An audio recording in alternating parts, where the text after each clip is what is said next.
Yo, what's up, guys? Right back at it. Episode number 2, RICKSHON Music Talk, where I talk to you guys about what's going on in the music business, just giving you my perspective. Love to hear back from you guys, what you guys think about each topic that we talk about. You know what I mean? You can leave it in a comment below. And so for this episode, I know you guys probably have seen a little bit of it. May have seen it in passing on IG, on Facebook, going through your socials. But Universal Music Group just pulled their catalog off of TikTok, right? So, of course, people are wondering, like, what's going on, what happened, what's the situation. And pretty much, the license expired, and they weren't able to come to an agreement to go further with, a new license. So they pulled it, which is usually what happens, you know what I'm saying, when you license somebody's stuff and you don't renegotiate it when the contract is up. And the day that it was up was the day they pulled it off, you know what I mean, like instantly, like they ain't wait. So, people probably, people who care about what goes on behind, these doors in the music business, or just intrigued, to hear, well, how does a deal not come to a conclusion in a positive way where you can re-up? Well, a bunch of things usually takes place, From my perspective, it looks like, in my opinion, it looks like Universal probably was trying to get more money out of TikTok to use their catalog. And TikTok's probably pushback is probably, the only reason, a lot of your new artists are popping and your existing artists are getting re-streamed again is because of our platform. Because people are taking songs and they're dancing to them, doing little funny skits to them. And the songs are kind of going, re-viral again if they already weren't popular before, which most of them usually are. Like, a lot of times it's older records that have been out for a while. They've been out, 10, 15, sometimes 20, 30 years. People decide to use that song for a particular TikTok video that they do, and the video blows up. And then that artist is getting restreamed again, like they're getting like a nice little surge in their music. So I can see TikTok looking at Universal saying like, look, we now about to start giving y'all more money because we're actually helping your brand more than you're helping our brand. This is just my take, on what that conversation probably went like. And, you're probably thinking like, well, these are two, big powerhouse juggernaut companies. Yeah, to a degree. And the funny thing about it is, like, I looked it up, like, Universal's worth, like, I think about 40 billion. That's what it's estimated as of, like, 2022. It was, like 40 billion in net worth. TikTok is worth 100 billion. Surprisingly. I didn't know, I thought it was going to be, like, at least, like, 10, 15. I'm like, they said 100. Then I thought about it, I'm like, yeah, the way that people use that platform, as much as they do, and the way music is streamed on that platform, because those streams count towards your overall stream count. Like, if you know anything about, releasing, professional music on DSPs and things of that nature, you'll get your little chart that shows you where all your streams are coming from. And TikTok is listed on there as a place, where your streams get counted. So I can see, a lot of money rolling into Universal via the TikTok platform. So TikTok's probably looking like, why would we pay you guys even more to use the catalog when we're giving you probably more money back in terms of the people that are streaming the stuff because they were on TikTok and they were like, oh, I remember this song from 1990, whatever. I'm about to listen to this joint again. That joint was dope. Even though it was a 15-second, 30-second TikTok video, and it kind of brought them back to where they were when they first heard that song. And they wanted to go stream that song. Then you know how it goes. You go down a rabbit hole and you start listening to your favorite artist for like 2-3 hours. You know what I mean? So I can see TikTok bringing that up in their negotiations, saying, look, if anything, y'all should be charging us less, or we should be getting a cut from the catalog because we're helping push the catalog. You know what I mean? Like, and don't be surprised because some of these people make statements like that are very bold and and abrasive. When you have $100 billion company, I can see the CEO and the people on the board talking like that to the $40 billion company. People probably like, well, Rick, billions is billions, right? Like a billionaire is a billionaire. Like, what else? There's levels. You know what I mean? Like, the guy that's worth 40 billion can't just talk crazy to the guy that's worth 100. You know what I mean? That might sound funny, sound weird, but yeah, like, because the guy that's worth 100 billion is looking at him like, man, please. You know what I mean? Like, I've doubled what you've done already, like, in a way less amount of time because of the platform that I have. So of course he probably feels like he's smarter than the guy that owns Universal.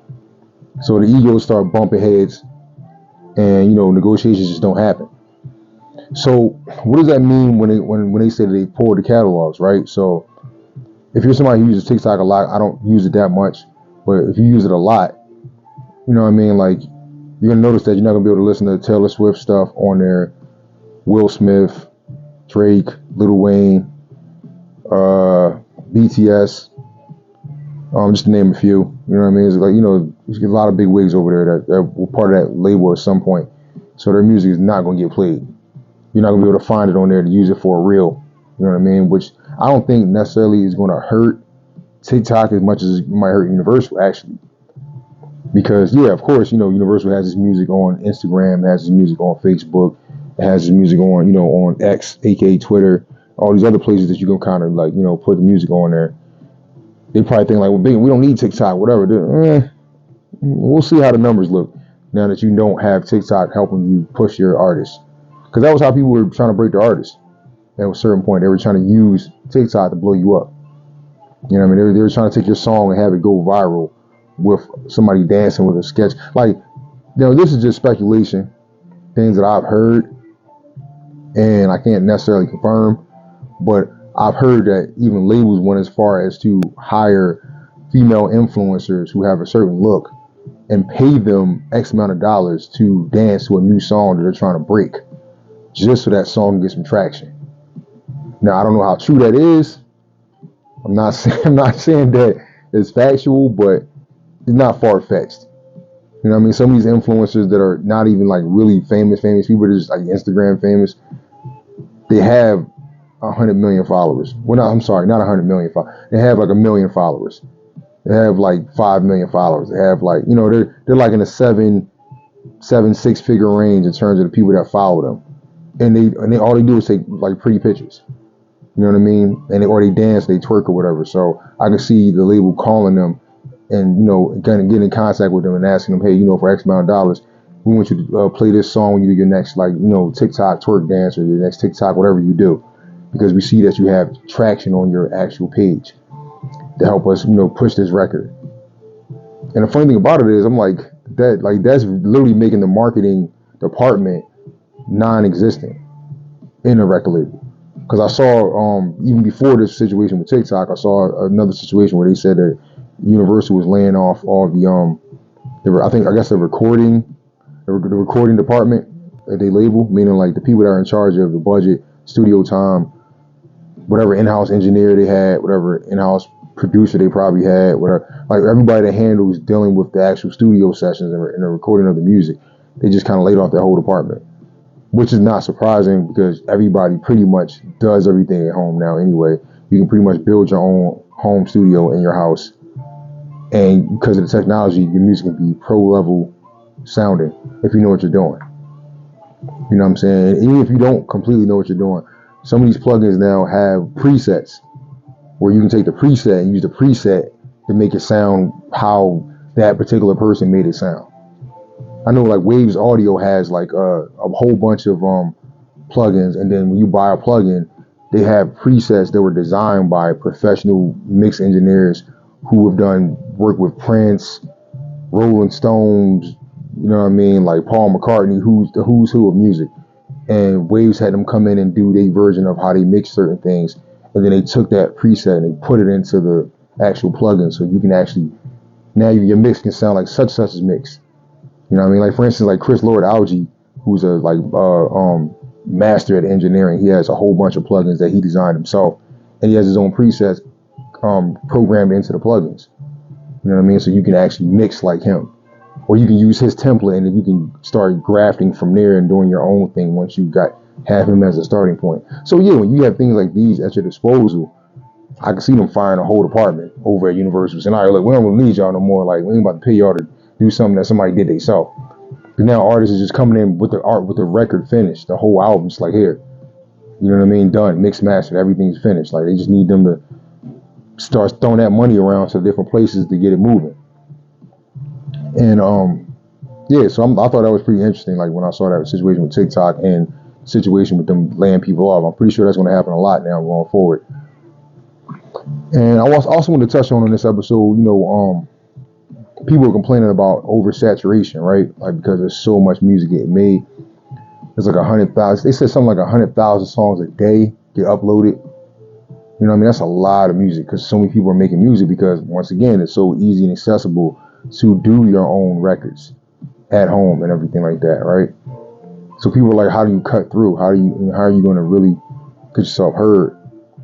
And a lot of people are saying, well, you know, if music's high quality, you're going to get heard anyway.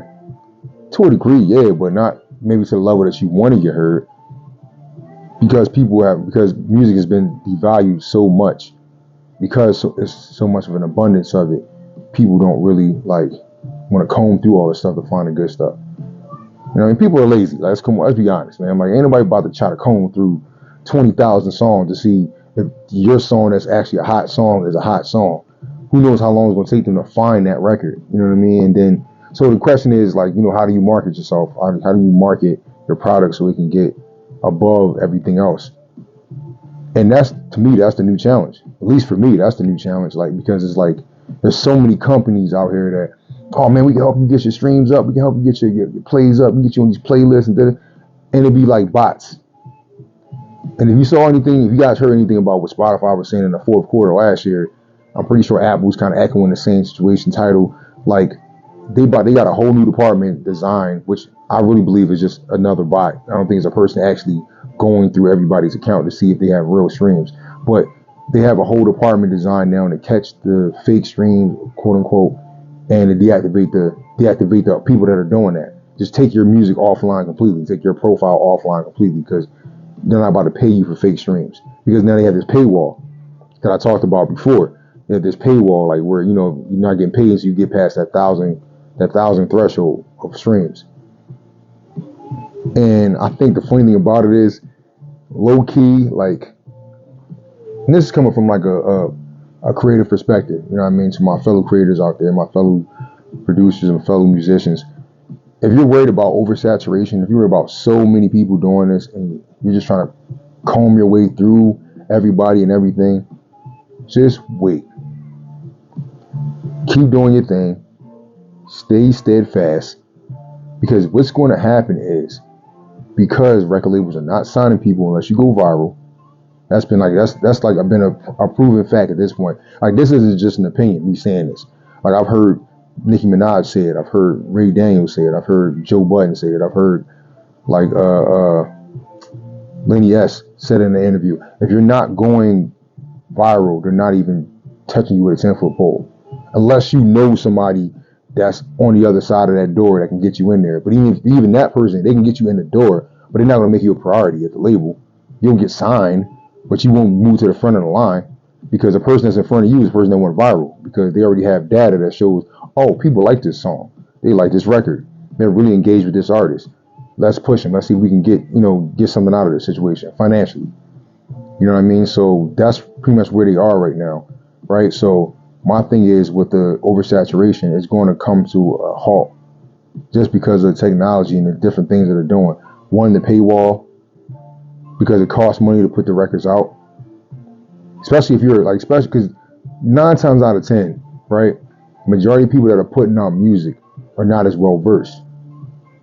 You got your, like I said, shout out to my people that sing, rap, right, do the vocal part, and they produce, and they mix and master. And I don't mean like, oh, I mix and master and it sound muddy as hell. I mean, like, they really get down and it's like, yo, you did all this yourself? Like, you did the whole thing? Like, y'all might be the most frustrated because y'all like, yo, I do all these different components. I don't need anybody to actually help me put my album together. I can put my album together myself.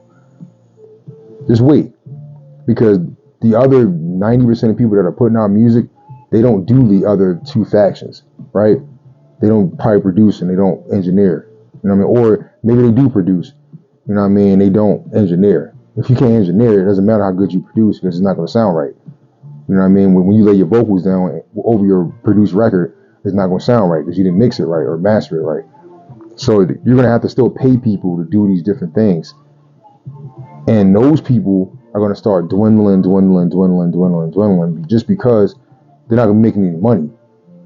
Because music over past like 7-8 years became a lick. Not really a profession. It became a lick for people. You know what I'm saying? Where people were just trying to, they think they can rap their way out the ghetto. Or they think they can rap their way in a superstardom, or they think they can sing their way in out of their situation.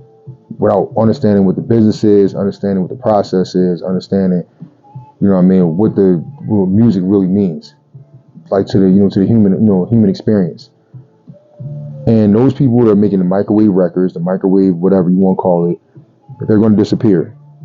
They will disappear because of the paywall, because of what's going on with how they're signing people now.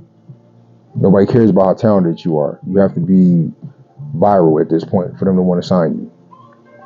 And with the ongoing interviews and people talking about how bad some of these deals are that they're giving people, a lot of those people are not going to want to get signed anyway because they know how bad the deals are. So on top of them knowing there's going to be a shitty contract thrown their way, on top of them understanding that there's a paywall, so you might have paid $100 for the beat.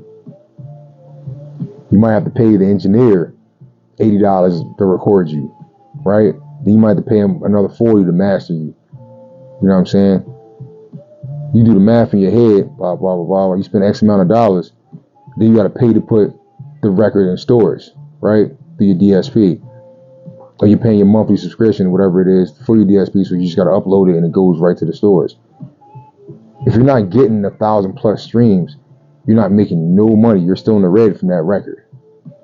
How many of these microwave people you think are going to still be around after they put out a project?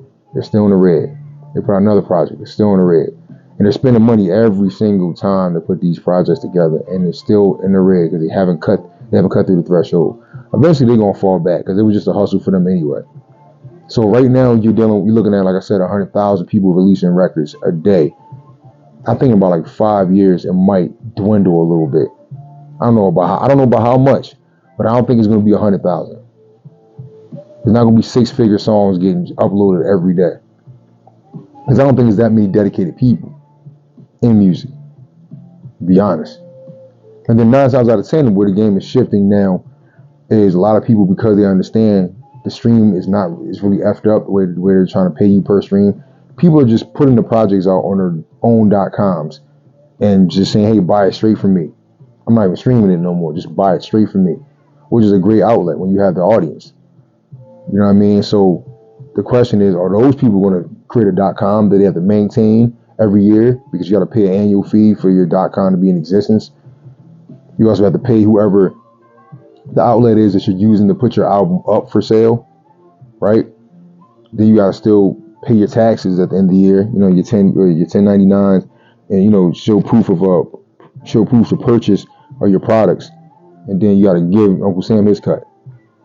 You know what I mean? Like, this is all business related stuff that you just can't avoid when you're putting out music, like professionally, for the world to listen to. I think when a lot of people sit down and look at all the stuff you have to do, because it's a job. Granted, it's something you love to do if you love making music, so you don't look at it like a job, but it is a job. And how many of these people that already have a regular job that are trying to get this music lick want to take another job that's not even paying them at that? Like, you know what I mean? Not even paying them anywhere near what they need to get paid. So for the people that are really in this for the long run, the people that are actually musicians, that are musically inclined, that really love music because it does something to their heart and their soul, don't feel overwhelmed because there's so much music getting put out every day, and you feel like you're just getting drowned by all the noise.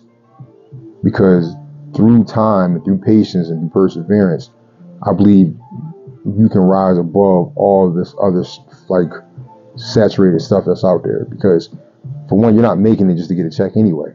You know what I mean? Like and then if you're a perfectionist, you want your stuff to sound the best it possibly can. So you're putting your time in to do that, and it's not in vain. It's not in vain because we're gonna have, in my opinion, we're gonna have a renaissance point where some of the most popular songs that will be out will be songs that people made 10 years ago. It just took that long to cut through all the noise, right? Like when you get on the radio, and when you get on satellite radio, when you get on, whatever podcast you're listening to or whatever, you're gonna start hearing about records. This record is crazy. Like, and the record was made like 2014. The record was made in 2012, 2013. You know what I mean? Well, if we fast forward and we're in the year 2030, it'll be a record that was made now. You know what I mean? That people are now just getting getting their hands on because they cut through all the noise, because not that many people are making music anymore. You know what I mean? Like, so I feel like that's really the direction we're heading to.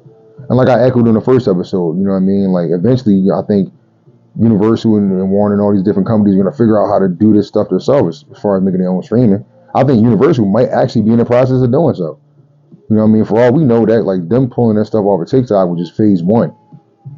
Maybe they already have somebody in the building that knows how to create a streaming site. And they're like, yo, we got to find a way to get out these deals first, you know, before we put up our streaming site. Ain't no point in having our streaming site and the music's already over there where people are used to going to. We got to pull it from there first. You know what I mean? Starve them out so they don't get it yet. And then we refurbish everything over here on our site. And then everybody will come running instantly to go listen to the stuff they couldn't listen to, because not that many people still have CDs. Not that many people still have, you know, vinyl records. We're talking about the casual consumer of music. You know what I mean? Like, so that favorite Mariah song that you like listening to, you probably don't even know where you put the tape at or the CD at when you first got it back in the day. So you've been listening to it on whatever streaming site you've been listening to it on. You know what I mean? Like, but now you can't listen to it on TikTok. You know? But yeah, that's just my perspective, man, on like just on the latest news that I just saw. You know what I mean? Like, let me know what you guys think, man. Do you think that Universal is in possibly a phase one of them trying to do their own streaming site, and this is just like the test run to take their stuff off of TikTok, which is one of the number one promoters of music, which helps people go viral, which helps people get that renaissance push of their music, so to speak. You know what I mean? From the older veteran artists. You think this is like them trying to see, like, all right, let's see what the numbers look like now that they're not pushing our stuff anymore. Let's see how much do we lose. Is it enough to hurt us? You know what I mean? Like, so let me know in the comments below what you guys think about that particular topic. You know what I mean? And if you like this episode 2, by all means, hit the like button. If you haven't subscribed yet, subscribe to the channel. You know what I mean? Add this playlist, podcast playlist, to your favorite playlist, because this is going to be in a separate section of my YouTube where just the podcast are.